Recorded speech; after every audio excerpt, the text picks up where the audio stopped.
Support Microbe TV. It's time for our annual fundraising drive. We depend on your support to produce high-quality science videos and podcasts, and now is the time to help us.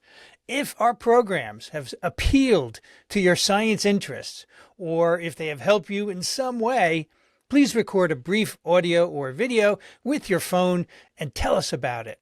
Let us know how we empower your inner scientist. We'll use it for our fundraising efforts. Send it to incubator@microbe.tv. And for more information on how you can give us your support, go to microbe.tv/contribute. From Microbe TV, this is Matters Microbial, a podcast about the wonders of microbiology, microbiologists, and microbial centrism. This episode was recorded on October 23rd, 2024.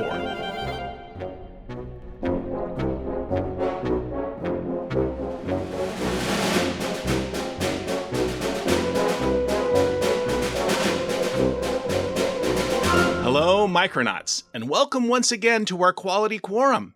I'm your host, Dr. Mark Martin, Associate Professor of Biology at the University of Puget Sound in Tacoma, Washington. Today is the 64th episode of Matters Microbial, believe it or not. I genuinely appreciate every listener and viewer of this podcast. Thank you all so very much. Fall break was this week for my Bio 350 Micronauts. It's getting to be the middle of fall term. Time doesn't fly, it flees. As part of the students' marine microbiological safari, please take a look at this image of colonies that may be in synergy.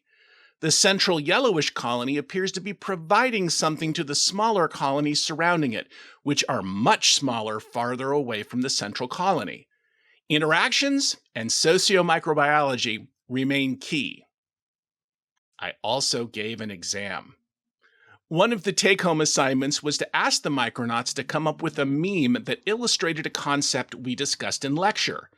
It is always fascinating to me to see what hit the students different, as the saying goes. As far as how tough microbes are, this Micronaut created a meme showing their seeming invulnerability.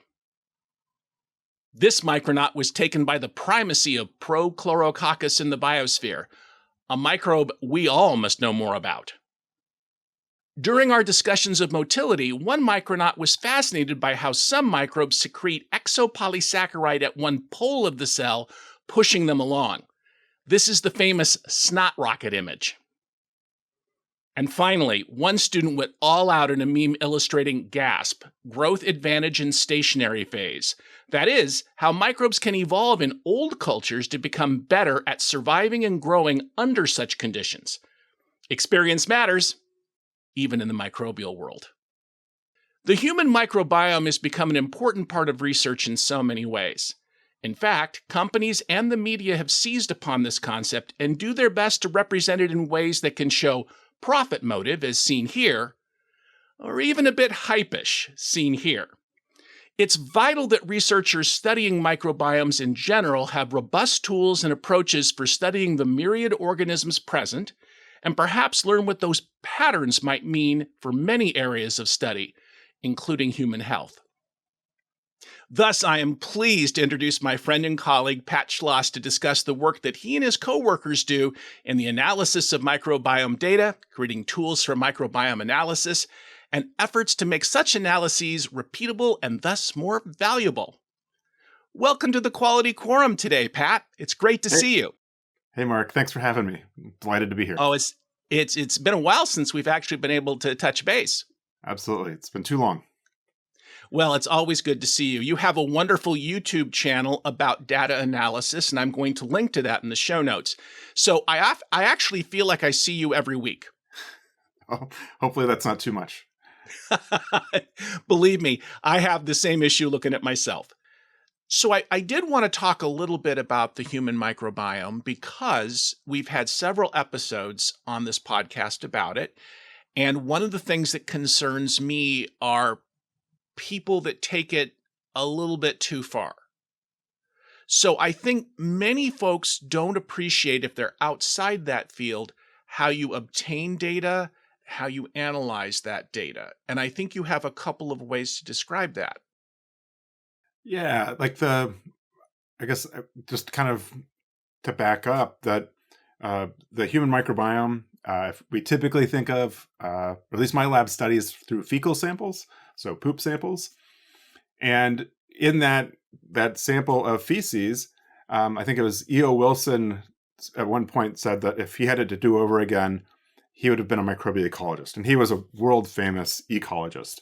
And his notion, or the image that he paints, I think in the very last paragraph of his book, The Naturalist, is that if you take a pinch of soil, that you have entire worlds and rainforests, and just talk beautifully about that.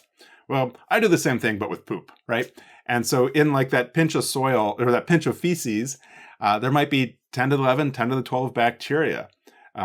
Far more bacteria in that pinch of fecal material than humans we find on the earth.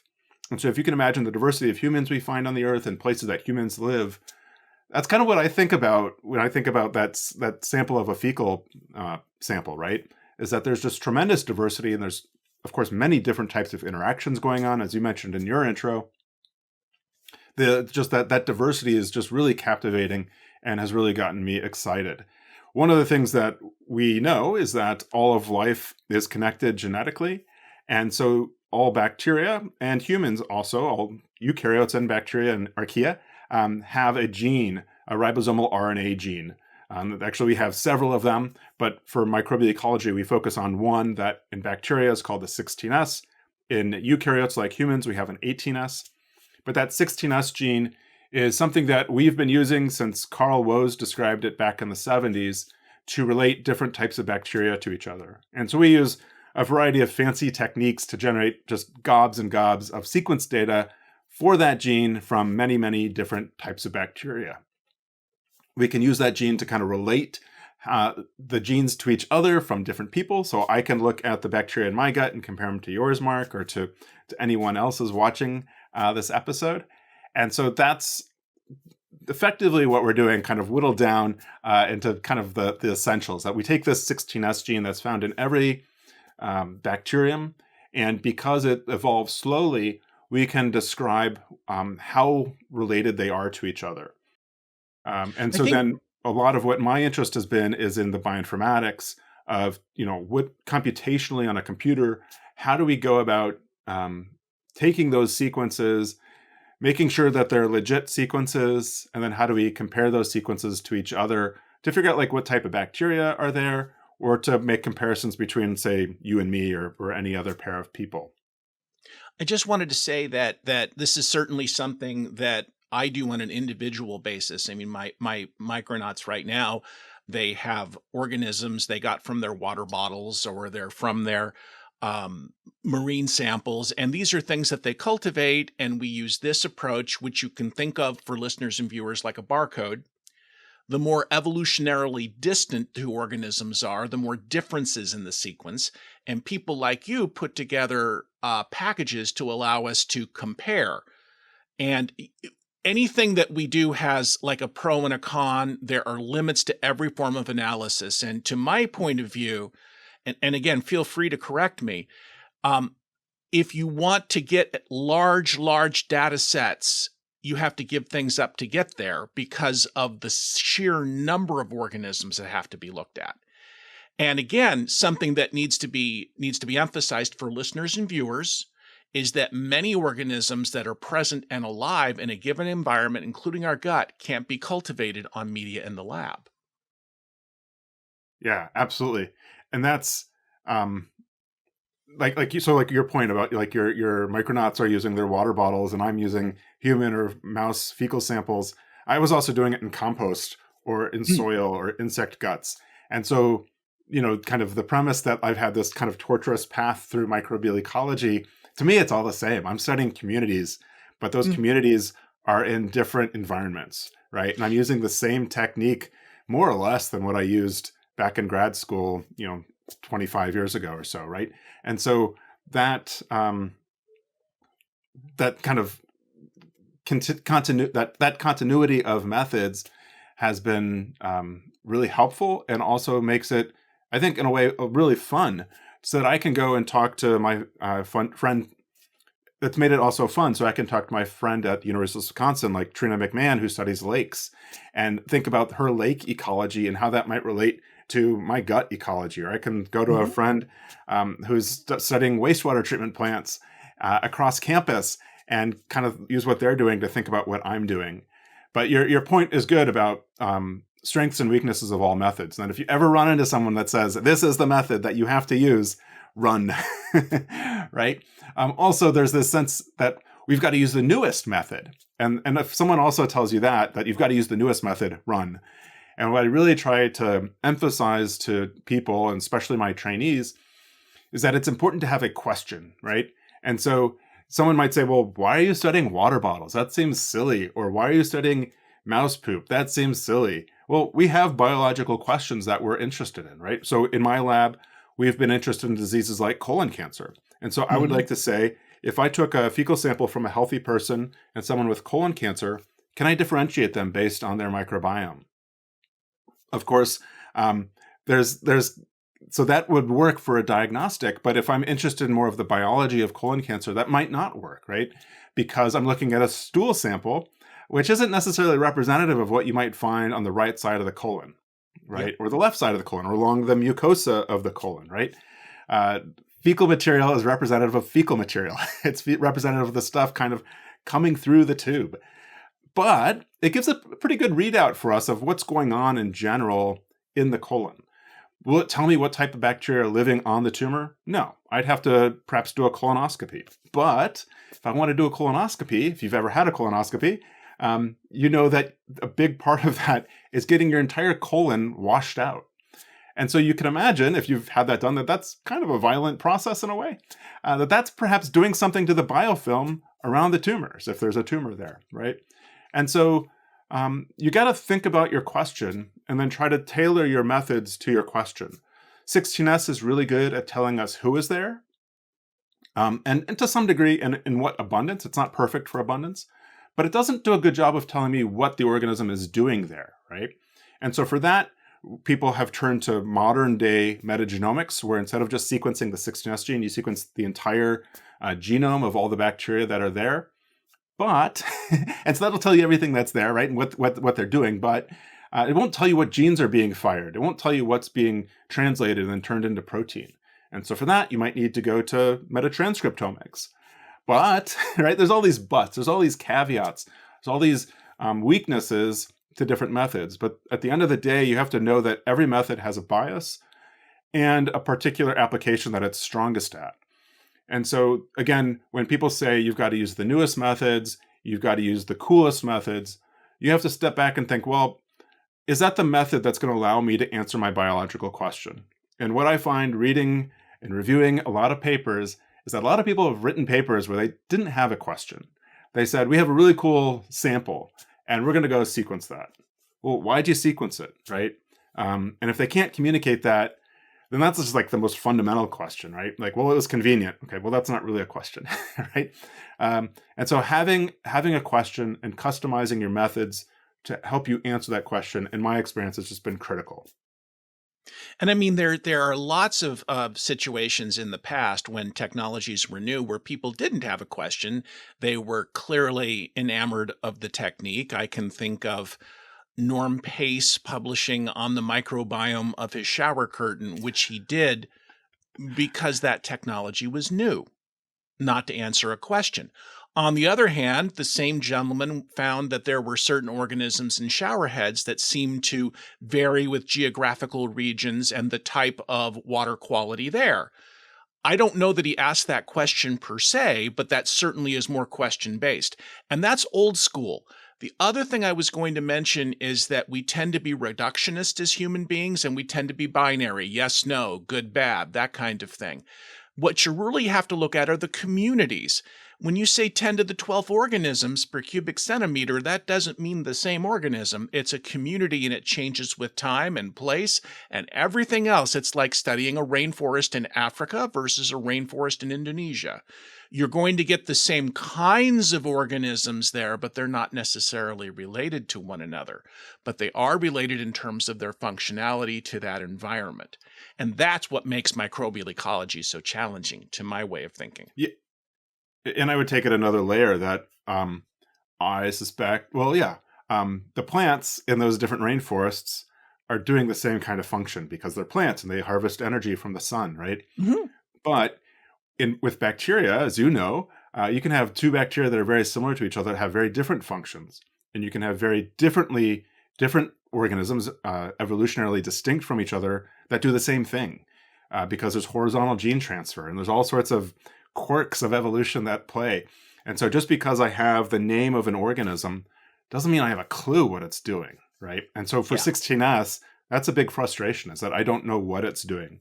And so people try to guess what it's doing based on saying, well, this is organism X, and we have 100 genomes from organism X, so we know kind of what organism X can do. But again, that's it's making a bunch of leaps. It's a lot of conjecture, and perhaps that's setting you up to do the next experiment, but that's not really a result. And the other thing that I frequently tell people that just think metagenomics is the be-all, end-all of microbial ecology is just because you have a gene doesn't mean you know that it's active, that it's being fired to produce protein, produce that enzyme. And there's all sorts of other quirks of how we do this types of analysis. But as scientists, we always have to be thinking about as scientists, we always have to be thinking about the biological reality of what we're studying, as well as the methods that we want to use to get at that reality. And to your point about reductionism, this is something that I don't know if I'm just getting old, but has just become my hammer my thing that I'm just keep hammering on, because it drives me nuts. And I work in a department that I am the oddball because I am not a reductionist. I am not the person that cares really about mechanism. To me, when I look at the human microbiome, if you've got 1,000 people watching this video, and we looked at the microbiome of those 1,000 people, the number of bacterial species that would be shared across all 1,000 people would probably be zero, right? It'd be very small. And when we look at people with colon cancer, if I take 250 people with colon cancer, there are no species of bacteria that are shared across those 250 people. So you say, well, what's the bug that causes cancer, Pat? I said, I don't know. There's a bunch of them, right? And we're so caught up in this idea that for each disease, there's a single bug that causes that disease. For each human pathology, there's a single gene, right? Like what's the genius gene? What's the fat gene? What's the, pretty gene? And there isn't, right? I think people have done like GWAS studies for height and found like dozens of genes associated with height, and each of them are very incremental. So why would we think it'd be any different for microbes, right? And so I don't get the point of going reductionist and saying, I'm going to study this particular bug as far detailed as I can so it can tell me how it's causing colon cancer, because it might just be causing a small fraction of all colon cancers in this particular context in a mouse, right?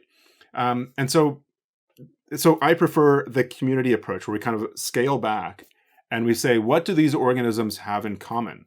And perhaps it's not a specific species of plant that's important to a forest or whatever, but that there are plants, right? And that the same, I think, is true for microbial communities. We're also obsessed with the presence of pathogens, right? So like Koch's postulates, you have to culture the organism. Well, as you mentioned, not everything's culturable, but it also might be that you're missing bugs, and that because you're missing a bug, you might get a disease, right? And so it's not just the presence of an organism, it could also be the absence of an organism. And so when we look at microbial communities for something like colon cancer, we try to take a very broad, integrated view of that community. And so one of the methods that we use is a form of machine learning, which perhaps I don't need to explain to people anymore, but this is kind of like how Amazon knows exactly what to sell you whenever you go to Amazon, right? And that they know that you have these habits of buying things, and based on other people that like to buy these things, they also like to buy this other thing. And it's not that you and someone else buying these things are the same, but you have kind of the same habits. And so, you might have two people with colon cancer that don't have the same microbiomes, but they kind of have the same microbial habits, if you will, right? And so it's not a mechanism in a way that my colleagues and here in the med school like to think about it. But my mechanism is perhaps a much broader, more granular level. And those are some of the questions that we're trying to get at. I mean, I'm not surprised, and this is, I think, one of the reasons, if you don't mind my saying, that we kind of get along, because I recognize how there's an interplay of all these different things.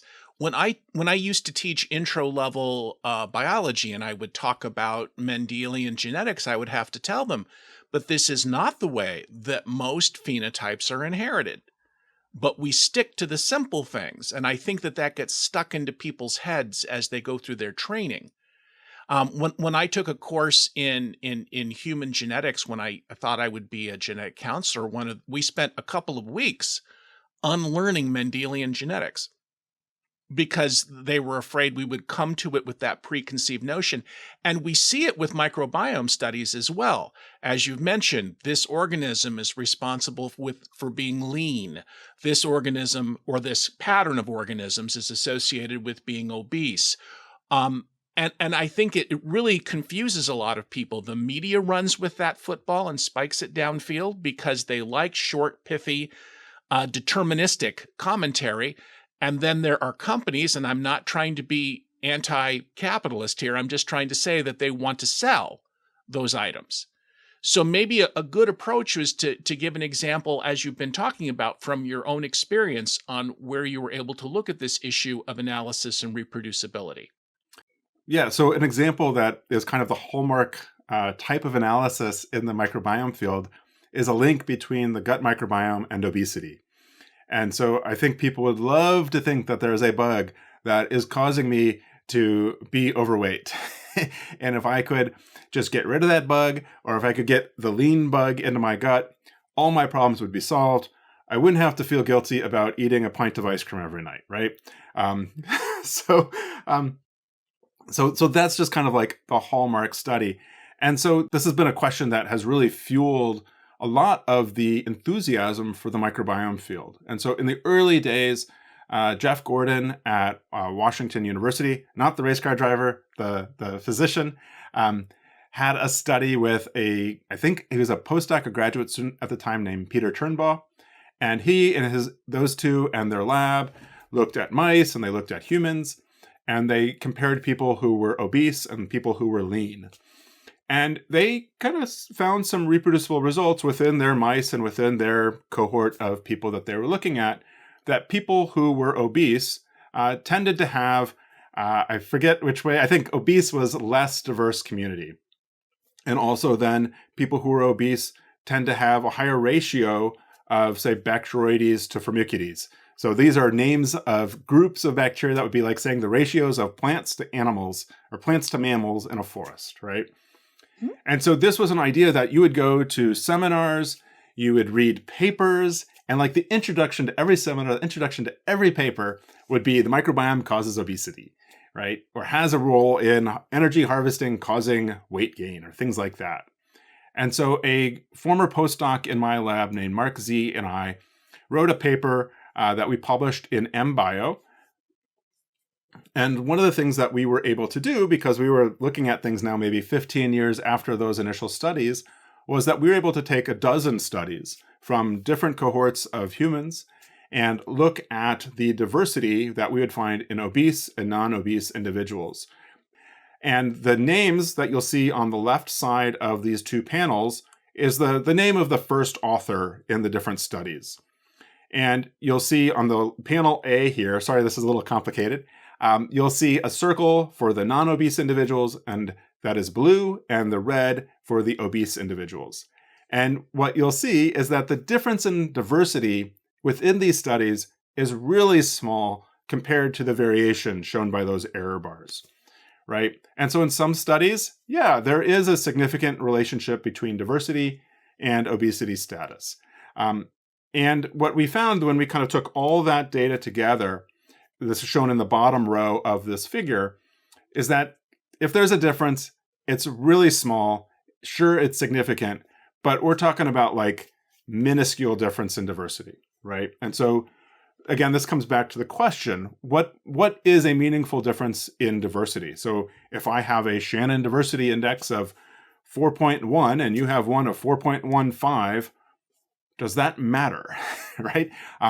We, in our kind of reductionist mindset, get really excited about statistically significant differences without thinking about biologically significant differences. And so that's something that is a challenge. Also from that Turnbaugh paper, you'll see on the right side is looking at this ratio of Bacteroidetes to Firmicutes. And what we found was that when we looked at all of these studies, and including looking overall at all 12 studies, that there was no significant relationship of these two big phyla of bacteria between obese and non-obese individuals. And so this is, again, an example of how we can take many data sets, that many of which had nothing to do with looking at obesity status. So this first one, Baxter, it was from my lab looking at colon cancer. And we happened to also have the BMI information for those people who didn't have colon cancer that would allow us then to kind of look at this question.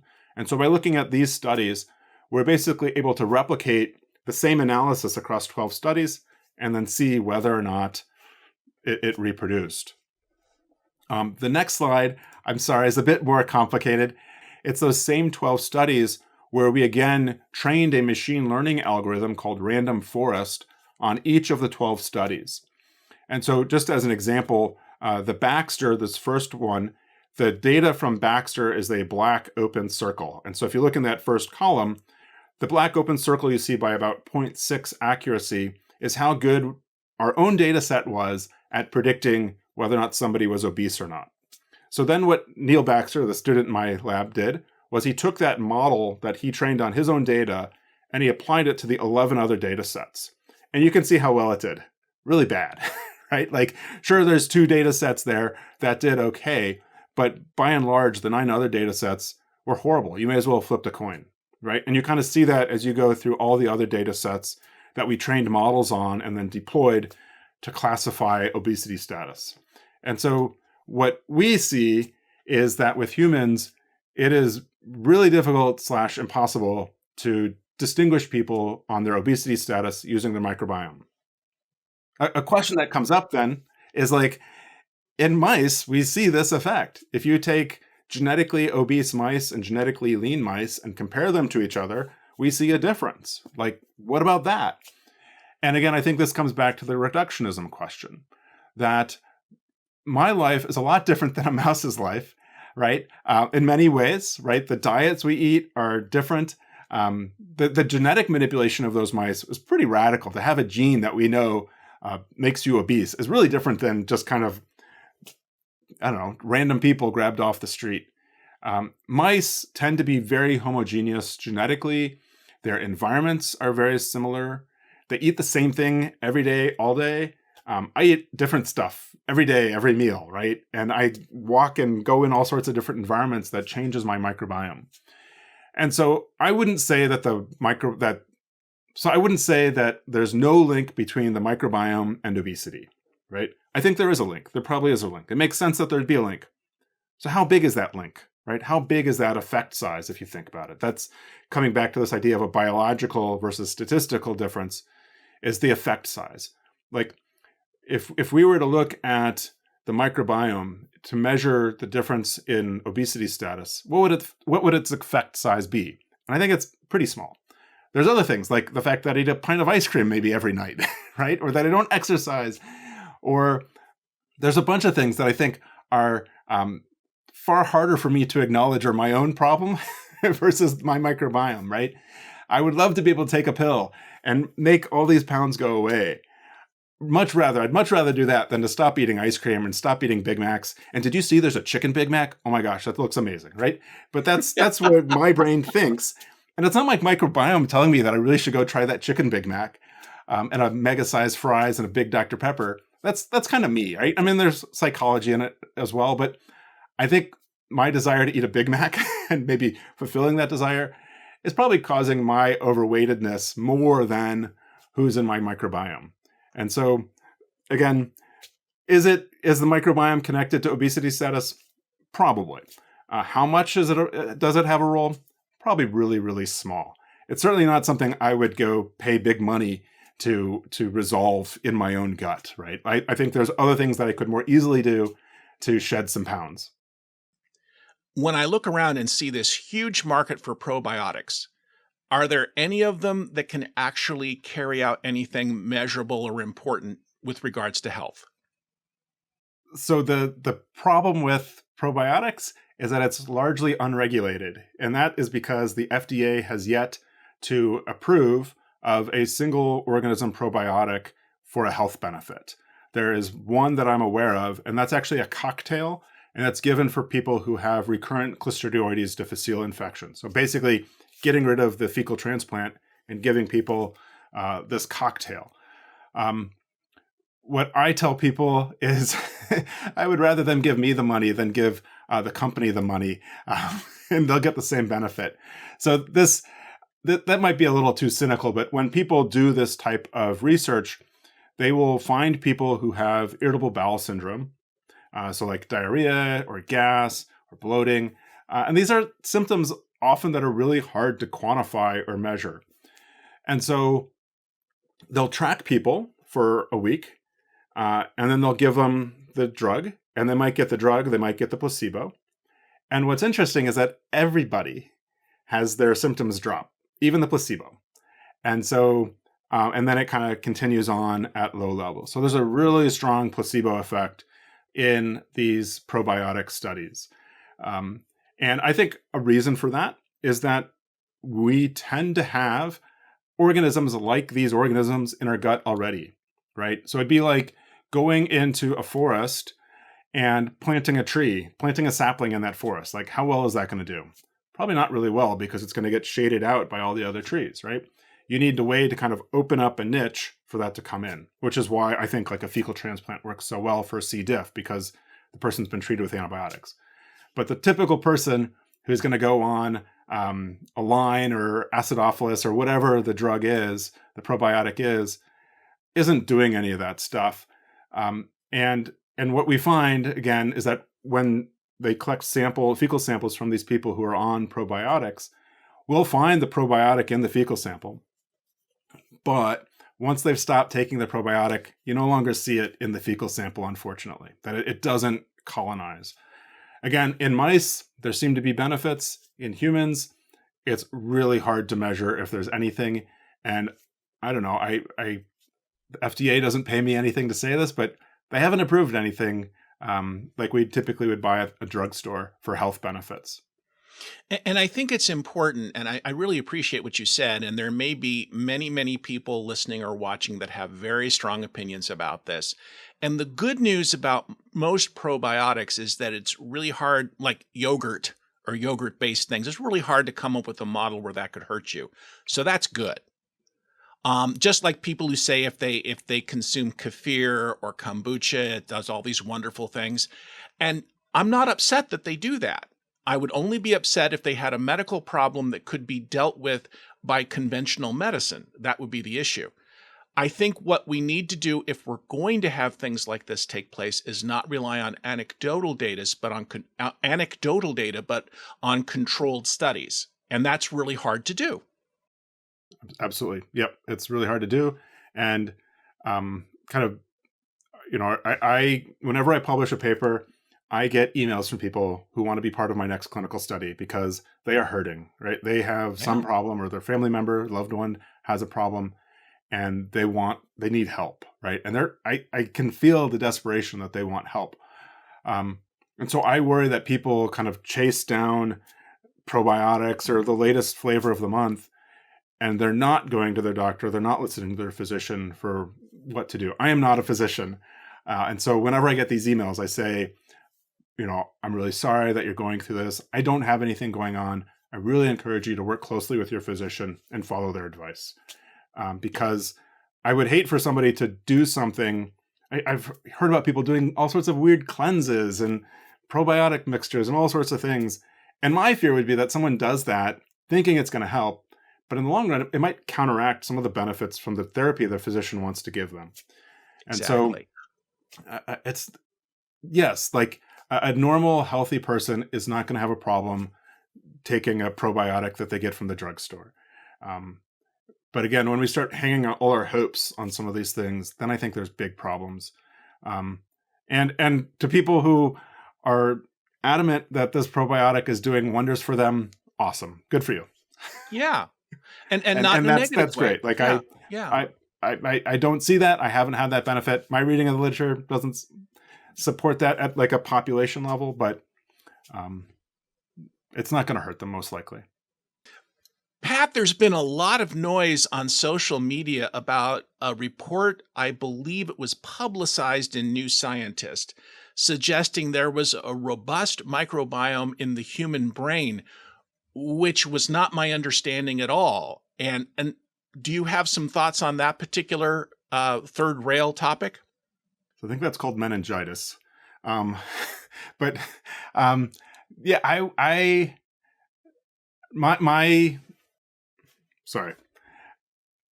So if I had bacteria in my brain, or if someone had bacteria in their brain, I would be very concerned. I would classify this as a result that's a lot like what we've seen in the past with, say, like the placenta microbiome, and to some extent the lung microbiome. And as I said at the beginning, all bacteria have the 16S gene, right?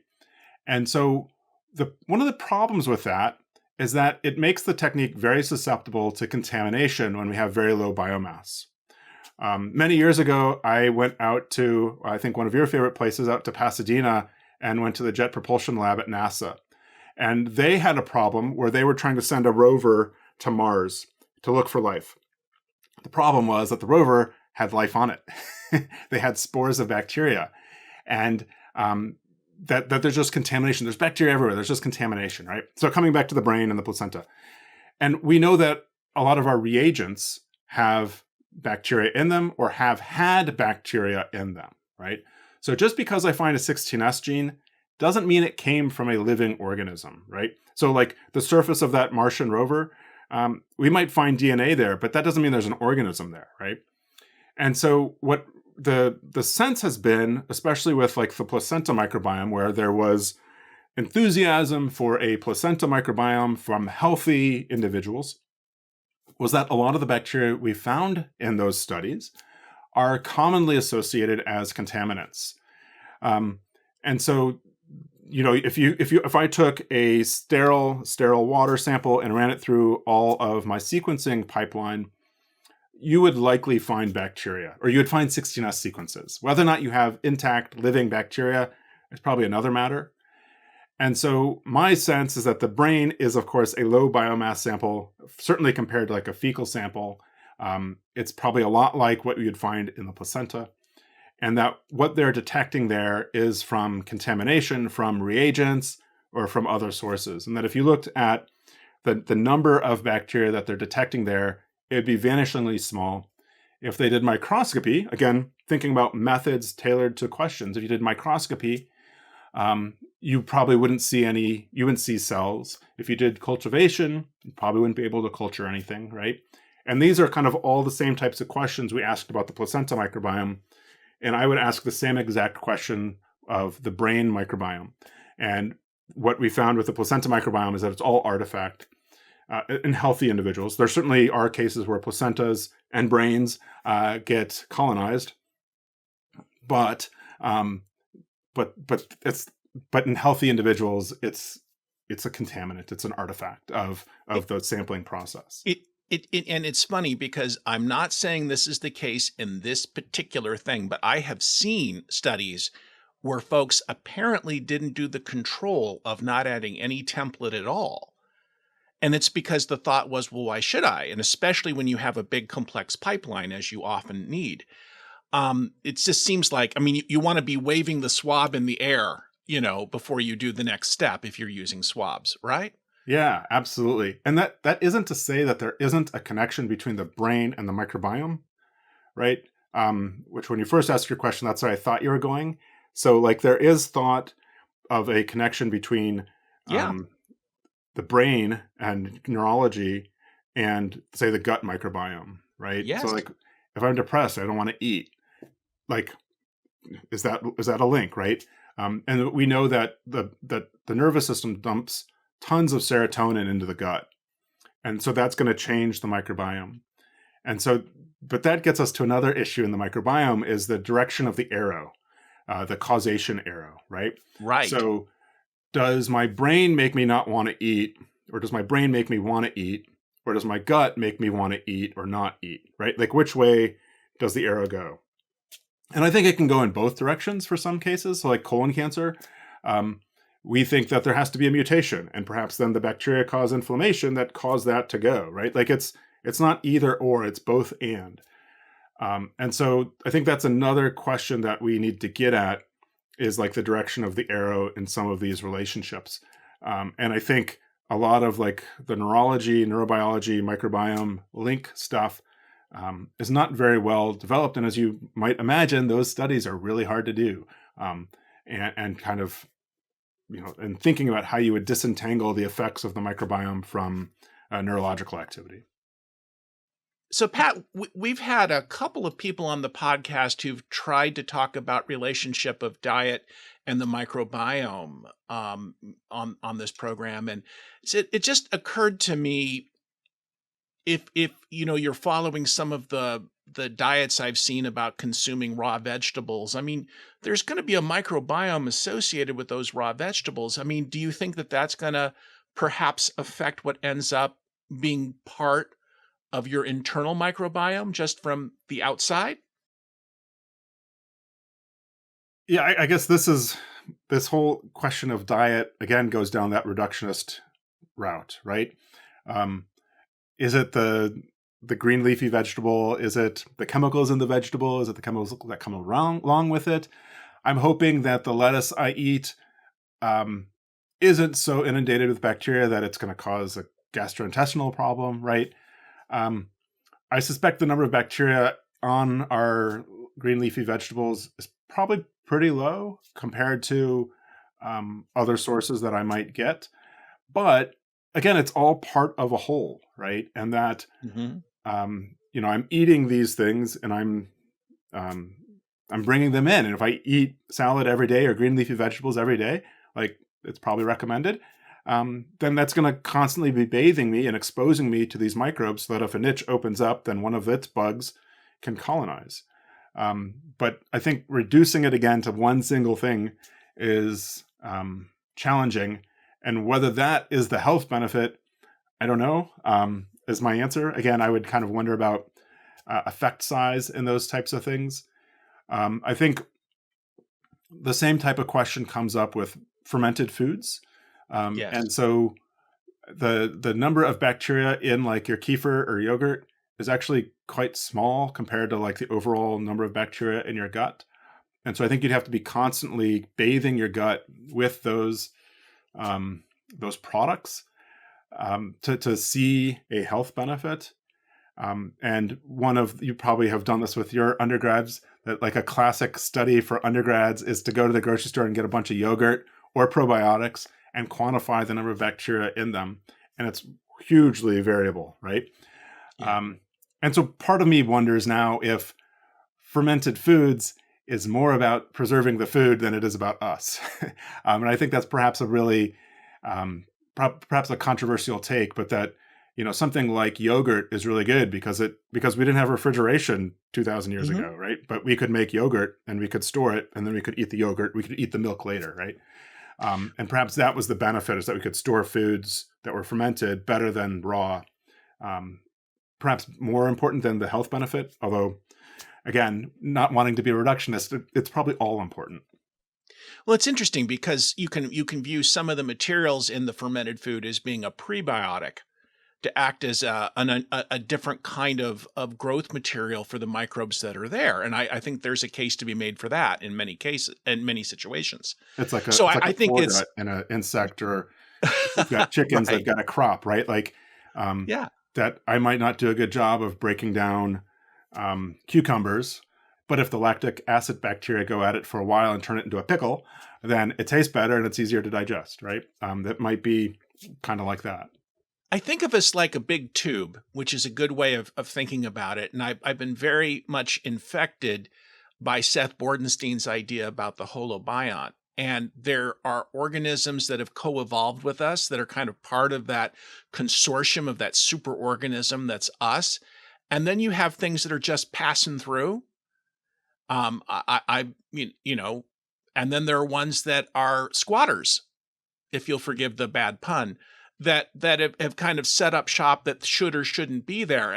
But again, how you define that in like the constant fire hose of diversity that we have is a tough question. Yeah, it's fascinating. The whole question of coevolution is fascinating, and is a real challenge. And thinking about, my microbiome, and we know it's relatively stable within one person, but it does change. And so are the organisms in me evolving? At how fast are they evolving? Is it generational? Is it daily? Like what are the timescales of these? I think those are really fascinating questions. I agree. And I kind of take the perspective on the squatters, the persistence, or the whatever you want to think of the holobiome, that like, if I get a stool sample out and I can see the bacteria in it, then that means it's divided a few times in my gut, and that it's perhaps doing something important. And so I don't get too hung up on whether or not something is a persistent or a transient colonizer. But again, my question is very different than someone like Seth Bordenstein, who's really into the coevolution, and those types of things are more important to him. I say, if I see it in the gut, if I see it in the fecal sample, it's probably important, or it's at least divided a few times so that I can see it. I think it's important for listeners and viewers to appreciate a lot of the stuff that's been talked about here. There are examples of particular types of microbes in the gut, for example, of wood mice that enable them to break down toxins in creosote, right? And if you cure them of that by giving them a different microbial community, then they become ill from eating it. Now that's fine. That makes sense. But that's, once again, that binary thinking issue. We're talking about communities.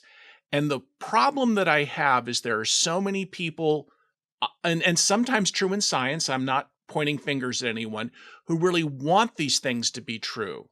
And I believe there's that quote, there's nothing so tragic as a beautiful hypothesis shot down by facts and data.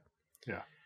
And this does the whole microbiome thing, and I've forgotten the Greek who said it. It's, when you dip your toe into the river twice, it's never the same river. Mm-hmm. And to some degree, that's true. I may be misquoting that. Sorry, classicists. But I do think that you're looking at such a complex community. And I think that a lot of people listening and viewing have probably seen stuff that are present in the media, or even in sometimes in publications or science videos that give the impression that things are, if you'll forgive the expression, pat. And I don't mean you, I mean that they're really well understood. And I don't believe that they are, especially when it comes to humans. Again, the model systems tend to be super genetically uniform, and the conditions, as you mentioned, the same.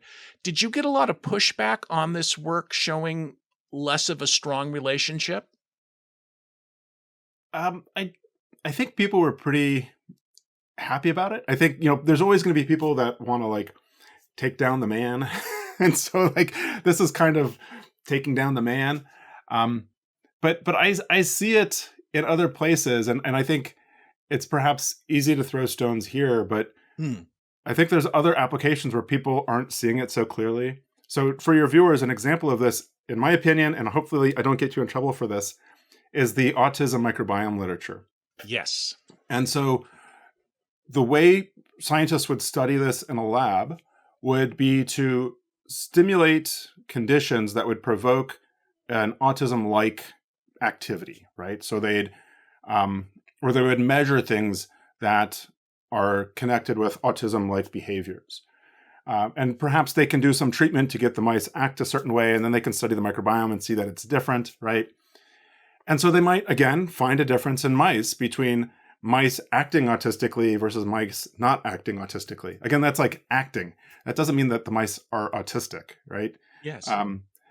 Keep in mind that I don't know that we have a really good definition of autism in the first place. So then people might see that result, lose sight of the fact that it's in mice and it's under pretty odd experimental conditions. And then they think, my kid has autism, I need to fix their microbiome. And there are some human studies on autism and the microbiome. And they generally have small numbers of subjects. They're not very well controlled because as they say, there's a spectrum of autism. And it's so then they get a result. We only publish positive results, it appears, right?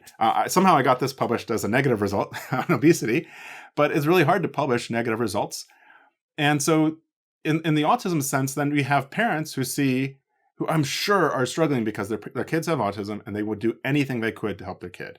And I think there's reason to think there's a connection, because I think for some kids with autism, there is a digestive component or a dietary component, right? And so you can go on Google and you can Google do-it-yourself fecal transplants, where anybody can learn how to give somebody else a fecal transplant. And so my mind then goes to parents who have just read my colleague's latest work of autism in mice, trying to give their poor kid a fecal transplant.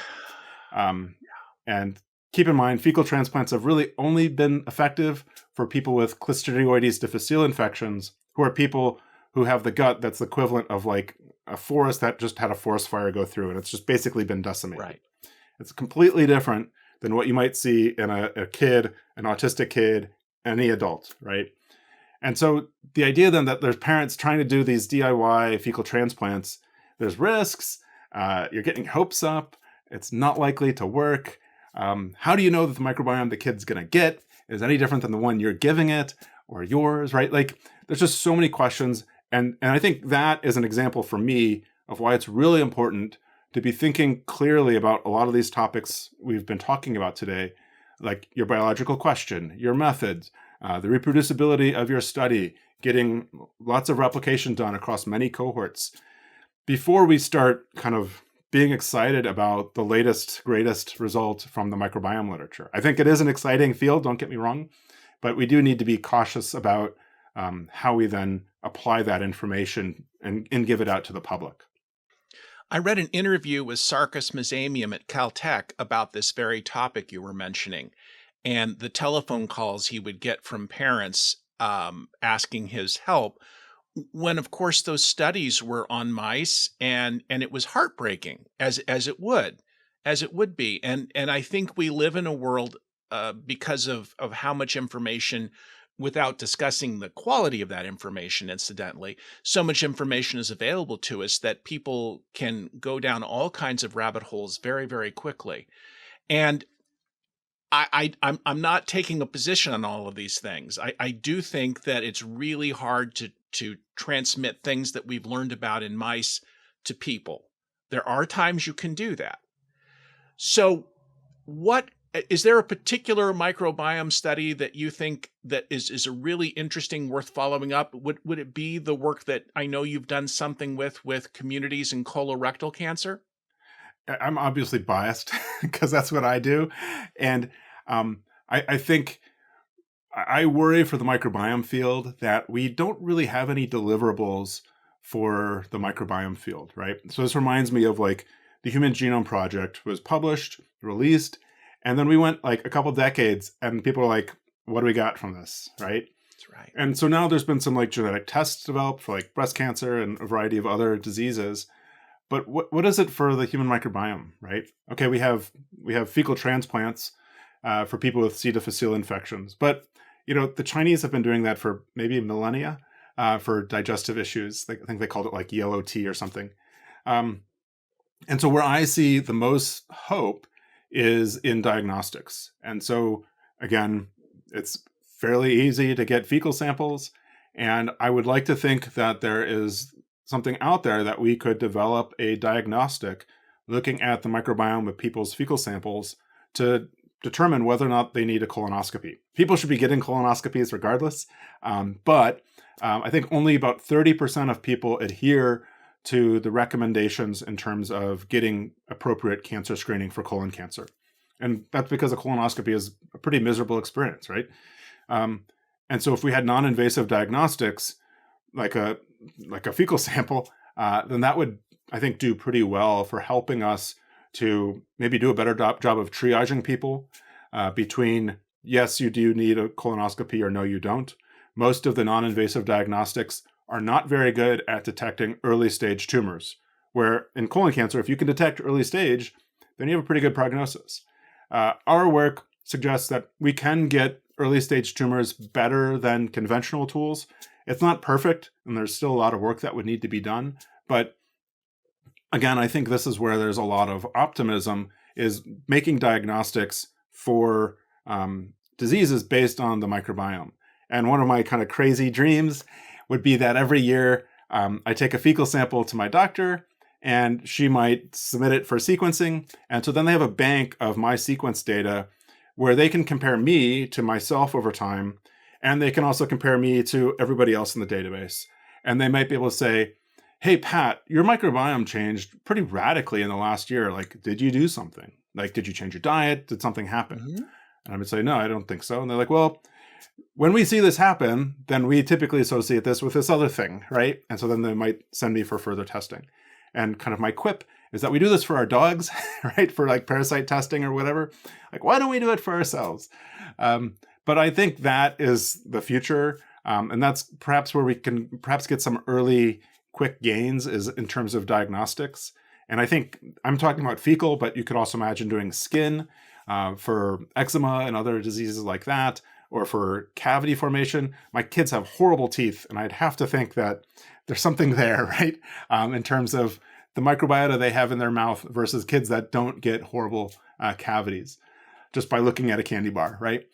So I think that's where I hope the field goes, and I'm most optimistic about the field going. But of course, we continue to need basic science to get a bit more reductionist. As much as I jump up and down on reductionists, I think there is value to a lot of that, but we also need to be able to keep the broader integrated view. I think it's important, as you say, to note. I one of the reasons I was really excited to have you come on the podcast is I've known you for many years, and you're very careful about the way that you present your data. And if you listen carefully to what I'm saying, I'm not dissing people for not being careful about their data. I'm all about the enthusiasm. But I do think understanding the limitations is important, especially in the media-driven age that we're in. And that's why I really am happy that you were able to have this conversation with me. I'd also like to tell listeners and viewers that Pat and coworkers have been instrumental in creating several platforms for the analysis of microbiome data, which is showing once again the value of computer science in the study of biology. And in fact, Pat is the inventor of Mother, which stands for what, Pat? Nothing. So I'll give a quick story. So I had a tool called Daughter, which was DOTUR. So it stood for distance-based OTUs and richness. So Daughter. And then I had a tool. So I had one daughter, Mary, my oldest, and I had two sons. So that tool was shared OTUs and similarity. And my wife and I were expecting kid number 4. And if kid number 4 had been a girl, then I would have released the new tool as Daughter 2.0. But we had a boy. And so everyone had always said, you should name a tool after your wife. And I'd be like, what would I call it? Wifey? And so it came to me, Mother. And so everyone says, what's it stand for? I say, nothing. And then people say, you should name a tool after yourself. And I say, Father. What would it do? Because who knows? But well, and I'll put a link to this. There's a lot that's been said about using that particular platform. There are a number of platforms for analyzing microbiome data. Obviously, speaking of prejudices, I have one for Pat. Pat also teaches courses, mini courses in statistical analysis of data, the use of R, for example. So he has a weekly. Was it weekly, Pat? I think it's weekly. It was weekly. I'm going up to twice a week again. So twice a week. I love doing this stuff. Right. And he has this wonderful YouTube channel where he talks about how to analyze data. And you might be, if you're not mathematically inclined, and I'm certainly not, you might be taken aback, but Pat is a delight to watch and listen. You'll want a hat like his when after watching it for a few. And you ought to have like a Schloss Enterprises or Schlossovania, as I call it, logo for it. But I think you've done a lot to promote statistical rigor in the analysis of microbiome work, and I am delighted to have had you on this program, Pat. And I want to wish you and your family the very best. I miss chatting with you. We should do it more often. Absolutely. This has been a delight. Thank you, Mark. You're very welcome. This has been Matters Microbial, a weekly podcast about the wonders of our microbial world and the people who study it. You can send questions, suggestions, or comments to me at mattersmicrobial@gmail.com. Show notes with awesome links from today's episode can be found at microbe.tv/mm. If you like our work, please consider supporting us at microbe.tv/contribute. I'm Doc Martin, and you can find me in the biology department of the University of Puget Sound in Tacoma, Washington. Dr. Patrick Schloss is a professor in the Department of Microbiology and Immunology in the School of Medicine at the University of Michigan in pretty and beautiful Ann Arbor, Michigan. Many thanks, as always, to David Renata for superb editing and Reber Clark for the wonderfully quirky music. I hope that you've all enjoyed being part of our quality quorum for today. See you next time on Matters Microbial.